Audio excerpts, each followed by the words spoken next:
दोस्तों, आप अपनी कमजोरी को ताकत में बदल सकते हैं और यह आपके और हम सभी के लिए बहुत महत्वपूर्ण बात है।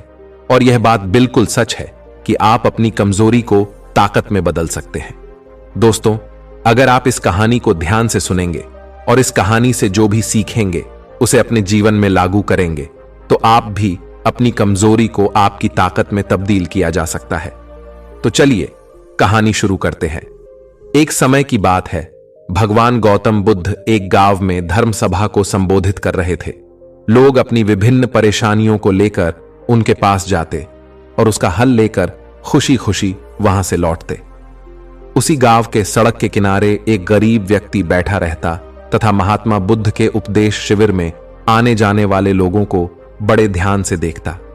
उसे बड़ा आश्चर्य होता कि लोग अंदर तो बड़े दुखी चेहरे लेकर जाते हैं, लेकिन जब वापस आते तो बड़े खुश और प्रसन्न दिखाई देते हैं। उस गरीब को लगा कि क्यों न वो भी अपनी समस्या को बुद्ध के समक्ष रखे। अपने मन में यह विचार लिए वह भी महात्मा बुद्ध के पास जा पहुंचा। लोग लाइन से खड़े होकर अपनी समस्या को बता रहे थे। जब उसकी बारी आई तो उसने सबसे पहले महात्मा बुद्ध को प्रणाम किया और फिर कहा, है भगवान, इस गांव में लगभग सभी लोग खुश और समृद्ध हैं, फिर मैं ही क्यों गरीब हूं। इस पर उन्होंने मुस्कुराते हुए कहा, बेटा, तुम गरीब और निर्धन इसलिए हो क्योंकि तुमने आज तक किसी को कुछ दिया ही नहीं। इस पर वह गरीब व्यक्ति बड़ा आश्चर्यचकित हुआ और बोला, है भगवान, मेरे पास भला दूसरों को देने के लिए क्या होगा। मेरा तो स्वयं का गुजारा ही बहुत मुश्किल से हो पाता है। लोगों से भीख मांगकर अपना पेट भरता हूं। भगवान बुद्ध कुछ देर शांत रहे, फिर बोले, तुम बड़े अज्ञानी हो। औरों के साथ बांटने के लिए ईश्वर ने तुम्हें बहुत कुछ दिया है। मुस्कुराहट दी है जिससे तुम लोगों में आशा का संचार कर सकते हो। मुख दिया है ताकि लोगों से दो मीठे शब्द बोल सकते हैं, उनकी प्रशंसा कर सकते हो। दो हाथ दिए हैं, लोगों की मदद कर सकते हो।